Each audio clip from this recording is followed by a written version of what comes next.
menjadi gemuk gitu. Nah, intinya bahwa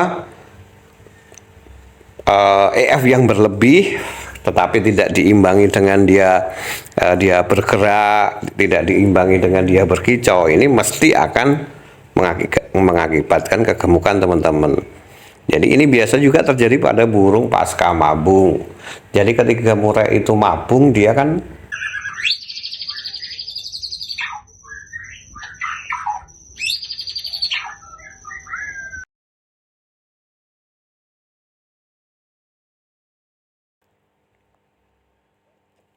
Assalamualaikum warahmatullahi wabarakatuh. Oke teman-teman, ketemu lagi dengan channeling Yiko PF. Oke, kali ini saya akan membahas tentang dari mulai penyebab sampai dengan solusinya. Itu murai batu itu berlemak atau kegemukan. Gitu ya teman-teman.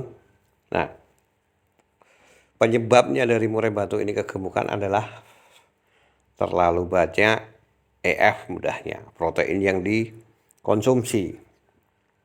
Jadi teman-teman dalam memelihara murai batu ini kadang ada yang suka ngejor jangkriknya dengan harapan powernya menjadi dahsyat gitu. Tetapi ada juga jenis-jenis murai batu yang dijor EF-nya justru dia akan gemuk saja, tidak tambah gacor terus terangnya gitu ya, malah hanya menjadi gemuk gitu. Nah, intinya bahwa EF yang berlebih tetapi tidak diimbangi dengan dia bergerak, tidak diimbangi dengan dia berkicau, ini mesti akan mengakibatkan kegemukan teman-teman. Jadi ini biasa juga terjadi pada burung pasca mabung. Jadi ketika murai itu mabung, dia kan hanya diem aja tuh. Terus banyak dikasih EF, otomatis akan jadi lemak. Akan bertimbun lemaknya itu biasanya di bagian antara tulang dada sampai dengan duburnya dia, kalau itu ya teman-teman. Ada juga yang kalau sudah parah bisa sampai di punggung, bisa sampai di leher gitu teman-teman. Itu penyebabnya teman-teman. Nah, kemudian cirinya, kalau teman-teman punya burung kayak ciri-cirinya kayak gini, itu kemungkinan burung murai batu teman-teman itu berlemak ya. Yaitu biasanya burung nggak lincah. Ya karena kegemukan, sama juga teman-teman dengan orang, kalau kegemukan juga nggak akan lincah dia.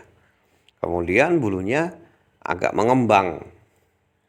Ya, bulunya agak mengembang kayak kayak burung sakit, padahal dia nggak sakit. Dia sehat, hanya terlalu gemuk itu teman-teman. Kemudian dia malas bunyi. Jadi untuk burung yang dulunya udah ngeplong, udah ngerajin, berkicau, jadi ngeriwik aja.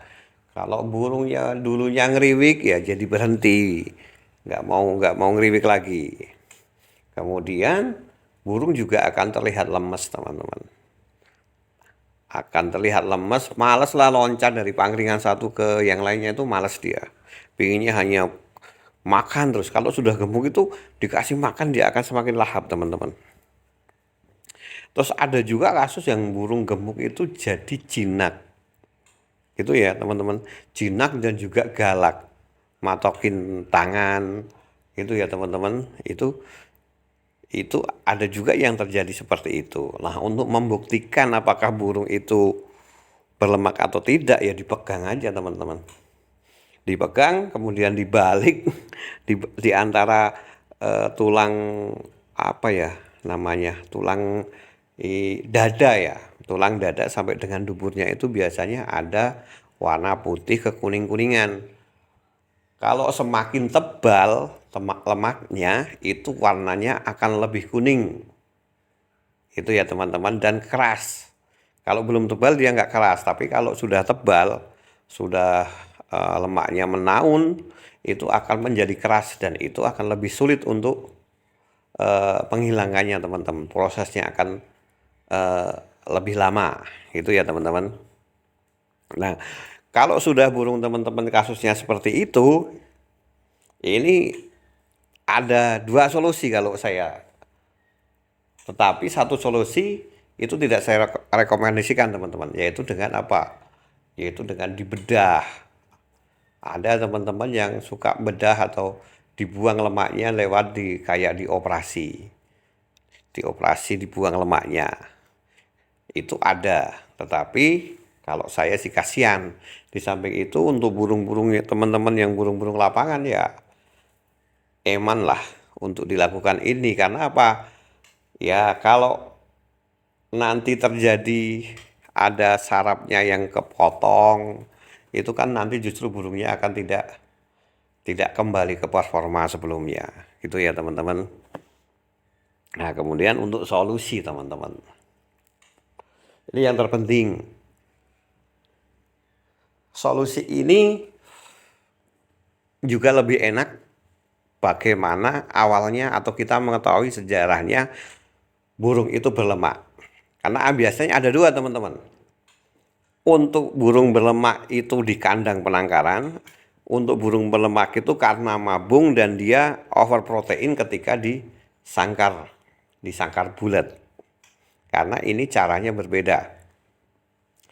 Ini untuk teman-teman peternak ya, seperti saya kan sudah peternak juga. Ini biasanya kan malas kan kalau ketika burung murai itu mabung, diambil, dikasihkan kurungan bulat, dirawat tiap hari. Itu ada juga yang malas, biar aja mabung di kandang ternak atau di polier.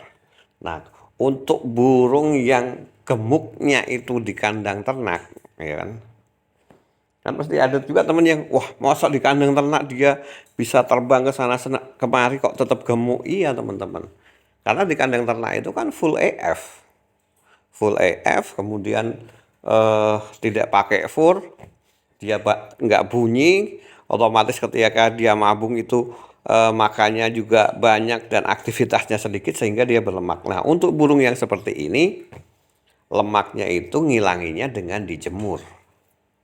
Itu teman-teman. Jadi ketika sudah di kandang polier dia berlemak atau di kandang ternak berlemak, ambil dari kandang ternak, masukkan sangkar bulat.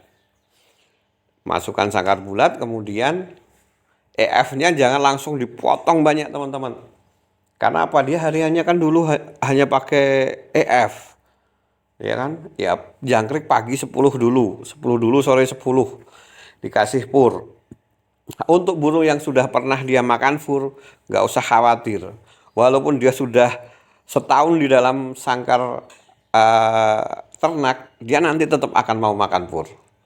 Jadi 10 dulu. Kemudian dalam waktu 10 hari ini dikurangi sedikit-sedikit menjadi paling nggak 5. Nah, setelah 5 kemudian penjemurannya ini lebih intensif teman-teman. Ditambah juga sama juga sedikit-sedikit karena burung yang ngelemak di dalam polier ini kan nggak pernah kena matahari biasanya. Kalau kena pun sedikit, ini kena panas dia akan mudah mangap. Jadi sesuaikan dengan kemampuan burungnya saja. Kalau memang sudah burungnya terlihat kecapean kena panas ya harus diteduhkan gitu ya teman-teman. Itu untuk rawatannya. Untuk rawatannya harian mau dikerakap atau tidak terserah lah teman-teman, karena ini kan bukan burung untuk lomba gitu ya, karena burung untuk ternak. Terserah dari teman-teman seperti apa gitu ya. Kemudian kalau burung teman-teman itu kasus berlemaknya di dalam sangkar bulat, nah ketika mabung dijual EF, kemudian setelah itu kok nggak bunyi-bunyi dengan ciri-ciri seperti tadi, nah ini berarti burung teman-teman ini berlemak gitu ya. Nah, untuk kasus seperti ini ada dua solusinya, yaitu dengan dijemur dan dengan di polier atau kandang umbaran. Itu sama teman-teman, kalau dulu dijual 10-10 ya kurangi sedikit-sedikit, jangan langsung dipotong terlalu banyak, karena itu nanti burung akan menjadi stres. Tetapi berangsur-angsur dikurangi sampai dengan 55 atau 33, kemudian durasinya jemur tambah, terus di poliernya itu intensif 2 hari sekali, tetapi jangan terlalu capek. Akan lebih baik kalau penempatan polier ini di tempat yang panas. Jadi sekalian burung itu di polier, kemudian dikasih karamba, kemudian di tempat yang panas. Jadi dia terbang, kalau ketika dia panas dia mandi. Karena mandi itu juga bisa menghilangkan lemak teman-teman. Kenapa kok bisa menghilangkan lemak kan gitu kan? Mosok mandi bisa karena untuk menghangatkan badannya burung itu dia dia butuh membakar lemaknya teman-teman. Untuk menghangatkan burung ketika dia dingin itu bisa mengurangi lemak juga. Mungkin gitu ya teman-teman untuk burung teman-teman yang punya kasus khususnya murai nih, murai yang punya kasus berlemak. Solusinya seperti itu dan mudah-mudahan apa yang saya sampaikan ini bermanfaat untuk teman-teman. Banyak salah saya mohon maaf. Assalamualaikum warahmatullahi wabarakatuh.